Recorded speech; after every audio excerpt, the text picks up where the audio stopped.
तो hello pharma family, welcome to pharma first. कैसे हैं आप? आई होप आप अच्छे होंगे। तो बात करेंगे पैथो के लास्ट टॉपिक के बारे में, जिसका नाम है basic principle of wound healing in the skin. तो ये आप हमारा लास्ट टॉपिक है। इसके बाद आज हमारी फर्स्ट यूनिट खत्म हो जाएगी, उसके बाद हम अपनी सेकंड यूनिट स्टार्ट करेंगे। तो देखो, सबसे पहले हम ये जानेंगे कि हमारा वाउंड होता क्या है। तो आप जनरली आपने कभी देखा होगा आपके घर पे मम्मी वगैरह जो आपकी सब्जी काटती है, कभी तो सब्जी काटने में उनको जनरली कट वगैरह लग जाता है हाथ पे। तो जब कट लग जाता है तो उसमें उसमें ब्लडिंग होती है, और ब्लडिंग होने के बाद क्या होता है, वो उसमें सूजन वगैरह आ जाती है अगले दिन को। और जब वो हो जाती है तो वो घाव सा बन जाता है, तो उसी को हम बोलते हैं वाउंड। तो जनरली हमारा वाउंड वही होता है जो हमारे हाथ पे कट वगैरह लग जाता है हमारी स्किन के ऊपर, और उसमें क्या होता है, ब्लडिंग होती है, और ब्लडिंग के बाद सूजन वगैरह आ जाती है। उसी को बोलते हैं हम वाउंड। और हीलिंग क्या होता है? हीलिंग मतलब होता है उसका ठीक होना। तो हमारा वाउंड जो हुआ है उसकी जो हमारी ठीक होने की जो प्रोसेस होगी, उसकी रिपेयरिंग की जो प्रोसेस होगी, उसको बोलते हैं हम हीलिंग। तो जनरली हमारा वाउंड हीलिंग क्या हुआ? वाउंड हीलिंग एक प्रोसेस हुई जिसके अंतर्गत हमारे वाउंड, जो हमारे हाथ पे कट वगैरह इंजरी हुई है, उसके ठीक होने की जो प्रोसेस होगी उसी को हम बोलेंगे वाउंड हीलिंग। तो आई होप आप वाउंड हीलिंग को अच्छे से समझ गए होंगे। तो अब बात करेंगे अपनी डेफिनेशन के बारे में कि हमारा वाउंड हीलिंग होता क्या है। तो wound healing is a complex but well coordinate process. तो हमारी वाउंड हीलिंग जो होती है वो हमारी कॉम्प्लेक्स और कोऑर्डिनेट प्रोसेस होती है। कॉम्प्लेक्स मतलब इसमें बहुत सारे स्टेप होते हैं वाउंड हीलिंग में। हमारे हीलिंग को वाउंड को ठीक होने में बहुत सारे स्टेप होते हैं, इसलिए हम उसको कॉम्प्लेक्स बोलते हैं। Which attempts to restore normal structure and function the injured tissue और ऑर्गन। तो देखो, इसमें होता क्या है कि जैसे मान लीजिए हमारा कोई हाथ पे कोई इंजरी वगैरह हो गई, मान लीजिए हमारे हाथ पे इंजरी हो गई, ठीक है। अब इंजरी होने से यहाँ पे क्या होगा, यहाँ बहुत सारी हमारे ब्लडिंग होगी, ठीक है। और ब्लडिंग होने के बाद फिर क्या होगा, ये जहाँ पर हमारी इंजरी हुई नेक्स्ट डे में उस पर या तो सूजन वगैरह आ जाएगी और रेडनेस आ जाएगी, तो ये घाव सा बन जाएगा। तो इसको बोलते हैं हम वाउंड। मैंने अभी आपको बताया था। तो इसके वाउंड के जो ठीक होने की हमारी रिस्टोरिंग जो प्रोसेस होगी उसको हम बोलेंगे वाउंड हीलिंग। तो which attempt to restore normal structure and function of the injured tissue organ. तो हमारे टिश्यू के अंदर या ऑर्गन के अंदर जो हमारे इंजरी हुई है, हमारे कट लगा है, उसके मतलब क्या होता है, ये रिस्टोर करने के लिए फंक्शन जो होता है उसको बोलते हैं हम वाउंड हीलिंग। तो अब बात करते हैं टाइप्स ऑफ वाउंड हीलिंग के बारे में। बात करें अब टाइप्स ऑफ वाउंड हीलिंग के, तो हमारे दो टाइप्स के होता है वाउंड हीलिंग। नंबर एक, हीलिंग बाय प्राइमरी इंटेंशन और हीलिंग बाय सेकेंडरी इंटेंशन। तो देखो, हीलिंग बाय प्राइमरी इंटेंशन में क्या होता है, मान लीजिए हमारे हाथ जैसे कहीं पर भी हमारे कट वगैरह लग जाता है, मैंने आपको बताया था घाव हो जाता है, तो हमारे डॉक्टर्स जो होता है उसको क्या करता है, या तो उसको टाँके वाकर लगाकर, जिसे आप जनरली भाषा में बोलते हो टाँके लगा करके उसको सील कर देता है, या फिर क्या होता है उसको पट्टी वगैरह करने के लिए उसको पट्टी वगैरह कर देता है जिससे कि ब्लडिंग रुक जाए, ठीक है। तो इसमें जो होता है, ये डॉक्टर हमें हमारे घाव को जो है इसमें बंद कर सकता है। घाव मतलब हमारा हैंडल करने का डॉक्टर के हाथ में होता है कि इसको वो हैंडल कर सकता है। अब बात करते हैं नंबर 2 बात की। तो ये है हमारा हीलिंग बाय सेकेंडरी इंटेंशन। तो इसमें क्या होता है, मान लीजिए कोई ज़्यादा बड़ा घाव हो जाता है हमारा, तो उससे हमारे अगर हम इसमें टाँका वाका या ग्लू विलू कुछ लगाएंगे तो उससे वो ठीक नहीं होगा। तो उसके लिए कुछ अलग ट्रीटमेंट की आवश्यकता होती है, तो उसको बोलते हैं हम हीलिंग बाय सेकेंडरी इंटेंशन। तो आई होप आप इसको अच्छे से समझ गए होंगे। तो बात करते हैं इसके स्टेप के बारे में। तो अब बात करेंगे स्टेप या फेज ऑफ वाउंड हीलिंग के। हमारे वाउंड हीलिंग में कितने स्टेप होते हैं, कितने फेज में हमारी वाउंड हीलिंग को हमारी जो प्रोसेस होती है कंप्लीट होती है। तो देयर आर बेसिकली 4 स्टेप और फेज ऑफ वाउंड हीलिंग। तो हमारे जो वाउंड हीलिंग के जो स्टेप होते हैं वो 4 होते हैं। कौन कौन से स्टेप होते हैं? नंबर 1 होता है हमारा हीमोस्टेटिस, नंबर 2 होता है हमारा इन्फ्लामेशन, नंबर 3 होता है हमारा प्रोलिफरेशन या इसे बोलते हैं हम ग्रेन्युलेशन, और नंबर 4 आता है हमारा रिमॉन्डलिंग या फिर बोलते हैं इसे मैचुरेशन। तो चलिए अपने फर्स्ट स्टेप के बारे में बात करते हैं कि हमारा फर्स्ट स्टेप होता क्या है। तो देखो, हमारा जो फर्स्ट स्टेप है उसका नाम है हमारा हीमोस्टेटिस। तो हीमोस्टेटिस जनरली क्या होता है, हमारा वाउंड हीलिंग का फर्स्ट स्टेप होता है। तो this is a first step of wound healing.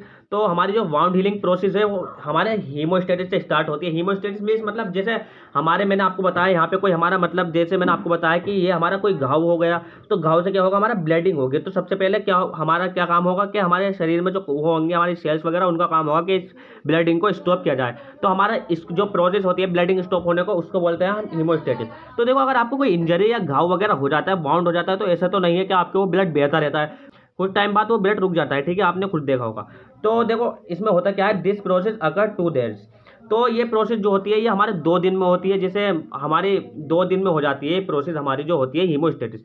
तो इस प्रोसेस में देखो होता क्या है, in this process stop A blood flow which is called वेसो contraction. तो इस स्टेप में हमारा होता क्या है, इस स्टेप में होता है कि हमारा जो ब्लड होता है वो हमारा रुक जाता है। तो जब यहाँ पे ब्लड जो हमारा ब्लड फ्लो वो स्टॉप हो जाता है, तो इसको बोलते हैं हम वेसो कॉन्ट्रैक्शन के नाम से इसको जानते हैं, ठीक है। जहाँ जितने भी हमारे प्रोसेस होती है ब्लड स्टॉप करने की, उसको हम बोलते हैं वैसो कॉन्ट्रैक्शन। तो इस स्टेप में क्या हो रहा है, हमारा ब्लड फ्लो जो होता है वो स्टॉप हो जाता है, तो इसलिए हम इसको बोलते हैं वैसो कॉन्ट्रैक्शन, इसको बोलते हैं हम वैसो कॉन्ट्रैक्शन। ठीक है, अब बात करते हैं नेक्स्ट स्टेप के बारे में कि नेक्स्ट स्टेप हमारा क्या आता है। तो फर्स्ट स्टेप था हमारा हीमोस्टेटिस और सेकंड स्टेप था हमारा इन्फ्लामेशन। तो अब बात करेंगे अपने इन्फ्लामेशन के बारे में। तो अब बात करेंगे अपने दूसरे स्टेप के बारे में जो है हमारा इन्फ्लामेशन। तो देखो जनरली मैंने आपको बताया कि हमारा फर्स्ट स्टेप था हमारा हीमोस्टेटिस। तो हीमोस्टेटिस में क्या होता था, देखो हमारा मान लीजिए कोई ये वाउंड था, हमारा घाव हो गया था, घाव से क्या हो रहा था, ब्लडिंग हो रही थी। तो इस स्टेप में हमारी ब्लडिंग जो है वो रुक जाती है, तो इसको हम बोलते थे वैसो कॉन्ट्रैक्शन। ठीक है, अब देखो हमारा जो इन्फ्लामेशन है इसमें क्या होता है। तो इन्फ्लामेशन में देखो क्या होगा कि जब हमारा ये जो घाव हुआ था, वाउंड हुआ था, ये जो हमारा वाउंड हुआ था ना, तो इससे हमारे अगले दिन को या फिर 2-3 दिन बाद इस वाउंड पे हमारा क्या होगा, ये सूजन सी आ जाएगी, ये हमारा मोटा हो जाएगा, सूज जाएगा और इस पे क्या आ जाएगी, रेडनेस आ जाएगी, इस पर आ जाएगी हमारी रेडनेस। तो इस प्रोसेस में इन्फ्लेमेशन में यही होता है कि हमारा जहाँ पे भी इंजरी हुई थी, वाउंड हो गया था हमारा घाव, तो वहाँ पे क्या होता है, सूजन आ जाती है और रेडनेस आ जाती है, उसको बोलते हैं हम इन्फ्लेमेशन। तो चलिए डिस्कस करते हैं। This phase is next phase of wound healing. तो हमारा जो इन्फ्लेमेशन है वो हमारे हमारे हीमोस्टेटिस से अगला फेज है वाउंड हीलिंग का।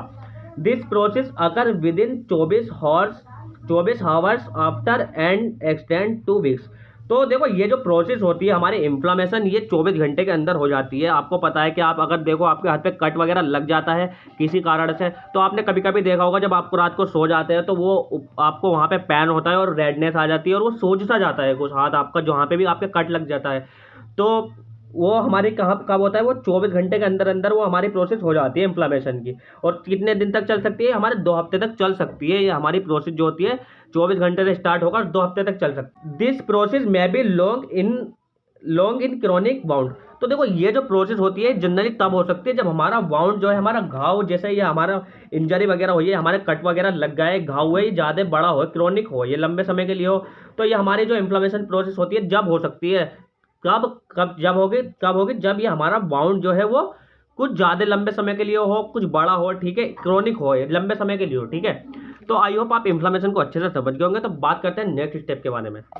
बात करेंगे अपने थर्ड स्टेप के बारे में। तो थर्ड स्टेप या हमारा थर्ड फेज जो था हमारा वाउंड हीलिंग का, वो था हमारा प्रोलिफरेशन। तो इसमें देखो क्या होता है, इसमें ये हमारा थर्ड स्टेप होता है वाउंड हीलिंग का। तो इट इज थर्ड स्टेप या फेज ऑफ वाउंड हीलिंग। तो देखो मैंने आपको बताया था कि हमारा पहला स्टेप जो होता है हमारा हीमोस्टेटिस, दूसरा स्टेप होता है हमारा इन्फ्लेमेशन, थर्ड स्टेप हमारा प्लोरीफरेशन। तो देखो इसमें क्या होता है, in this step only focus on filling the wound. तो देखो ये वाले स्टेप में हम हमारा क्या होता है, इस स्टेप में हमारा जो वाउंड होता है, जो हमारा घाव होता है, जैसे मान लिया हमारा घाव हो गया, तो इस पर जो है ना इसकी फिलिंग स्टार्ट हो जाती है, भरना स्टार्ट हो जाता है। ठीक है, तो इसमें जो 2-3 काम ही होते हैं जनरली। एक तो हमारा वाउंड जो है वो भरना स्टार्ट हो जाता है, नंबर 2 हमारा contraction of the wound margins. हमारे जो वाउंड मार्जिन्स होते हैं जिनसे वाउंड होता है, तो वो क्या होता है, उनका कॉन्ट्रैक्शन स्टार्ट हो जाता है। और नंबर 3 होता है हमारा कवरिंग द वाउंड। तो हमारा वाउंड है वो कवर होना स्टार्ट हो जाता है, वो ढकना स्टार्ट हो जाता है।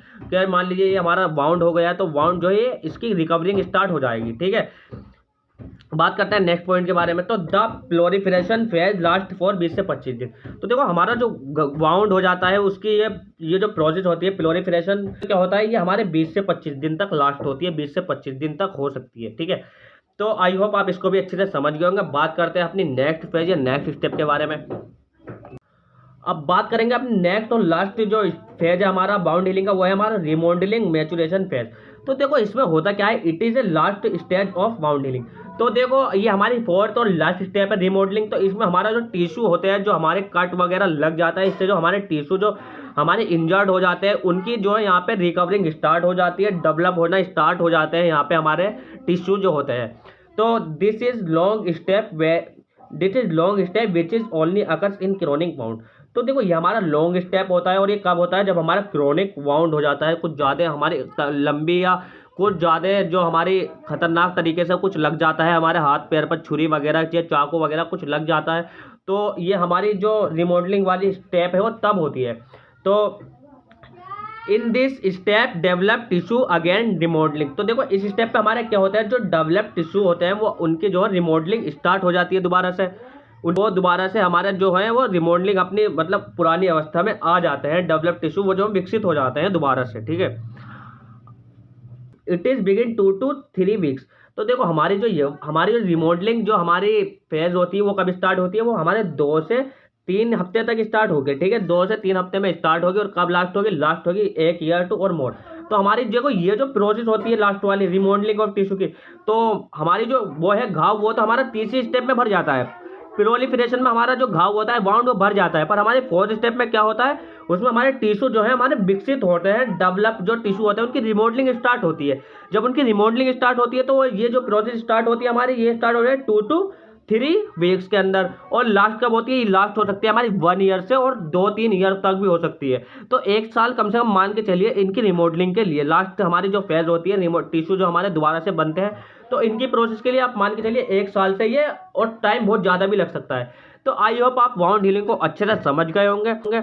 आपकी पैथो की कल से नेक्स्ट यूनिट स्टार्ट करेंगे, तो तब तक हमसे जुड़े रहें। मिलते हैं नेक्स्ट वीडियो में, तब तक के लिए बाय बाय, टेक केयर।